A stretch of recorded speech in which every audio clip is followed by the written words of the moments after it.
What up though, it's Terrell with Socialite, and we back with another video. Today will be the start of a new series where I basically give weekly updates onto everything that's been going on within the financial markets, just to give a quick recap of what's going on, because it can be a lot and things are starting to move a lot faster. So therefore, to help y'all stay on top of it, this is going to be something that I incorporate into my platform. So let's begin.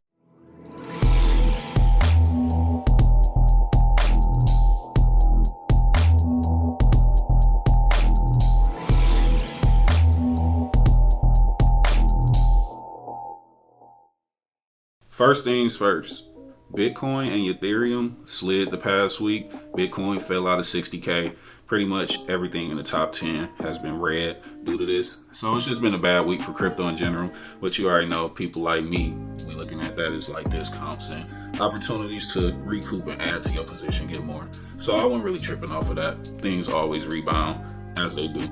So a lot of people are fearful based off of the past with crypto, because if you look back on the charts, I'll pull it up here, but Bitcoin already topped out at like $20,000 before, and then it fell dormant for about 3 years under 10,000. So a lot of people fear that same thing happening again, but something else recently happened that I feel like will help alleviate that pressure, and that's due to the Staples Center renaming itself to the Crypto.com arena.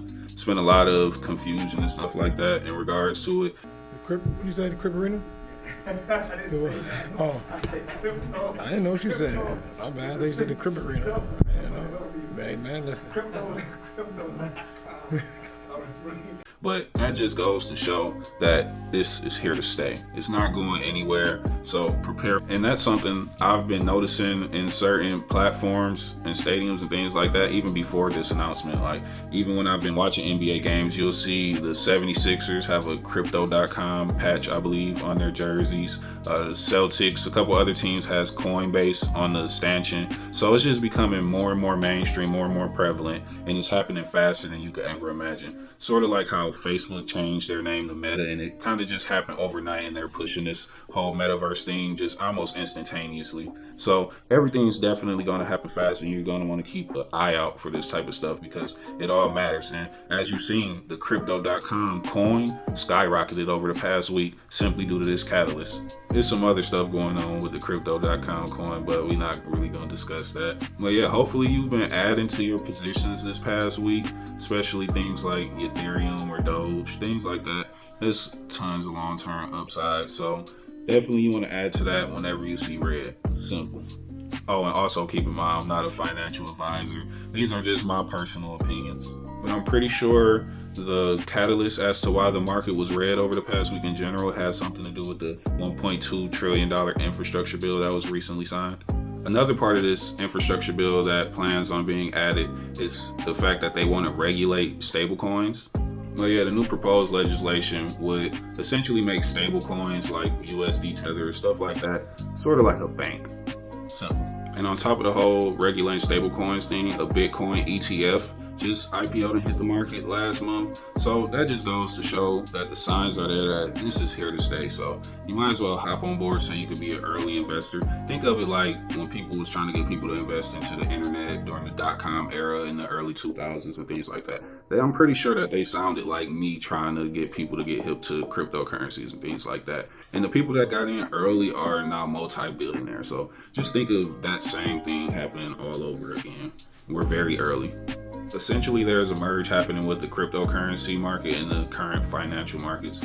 Banks want to be able to hold people's actual fiat money and their crypto simultaneously. But yeah, to new investors and things like that, the day-to-day can seem pretty scary, and that's why I always encourage people to just zoom out and see the total history of what's going on, because when you're new, you can get caught up on 5% losses in one day or stuff like that. But when you keep the big picture in mind, you realize that that's just small bumps in the road, and things don't just go up only. You're going to have to deal with losses, so it's about how you navigate those losses and become better at it, and learn to just focus, and that being the end goal. So you can't expect for things to just happen overnight, and usually when people lose faith and stuff like that or sell, that's when stuff tend to skyrocket right then and there, and you always feel like you missed out on it. So you got to learn to hunker down and deal with it. Volatility is something that come with it. But yeah, if you're in this long term, like somebody like me, the day-to-days don't affect you, man. You just hold on to what you got and keep adding more. And in the long-term big picture, you gonna definitely thank somebody like me for just encouraging you to do that, because this is gonna happen regardless. Like, there's nothing you can do about it. So hop on board, man. Also, if you haven't heard, Loop Ring and Kadena have both been the top performers pretty much over the past month. And I cover both of these in my Patreon and Discord as well. So you're definitely going to want to join there so you can stay on top of picks like that early, because I stay on top of it. I also covered the Crypto.com coin in my Discord, and that was before the announcement on the Staples Center was even made. So that should tell you something. Hit that link, man. In other news, Rams wide receiver Odell Beckham chose to receive his money in Bitcoin, and that's following the same route that Money Man recently did as far as getting his rap deal in Bitcoin. So you're going to see a lot more of that going on as well, where people are getting their contracts instead of fiat money, they're getting it in cryptocurrency, and thinking long term with this, man. And the NFTs, metaverse, all of that stuff goes hand in hand with what's going on. It's all going to intertwine at the end of the day. And I'll talk more about that. So that's why you're going to want to make sure you're subscribed so you don't miss out on my next videos. And definitely hit that Patreon and that Discord, because that's where all the real sauce at. Also, Vitalik Buterin, the creator of Ethereum, was named one of Time's most influential people of 2021. If you follow me, you know I also talked about him a lot and the things that he got going on. Also, the fact that he's on the Doge board of advisors as well. That's a topic for another video. I already covered that as well in this previous one. You could catch the little thing at the top. Well, yeah, that's pretty much everything that happened within the past week, and I want to continue to try to do this on a weekly basis to keep y'all updated. Again, make sure you hit that subscribe button. I appreciate the support. I appreciate everybody. Hit the like button, share it to your friends, follow me on Instagram, all of that. We're going to keep this going, man. I'm out.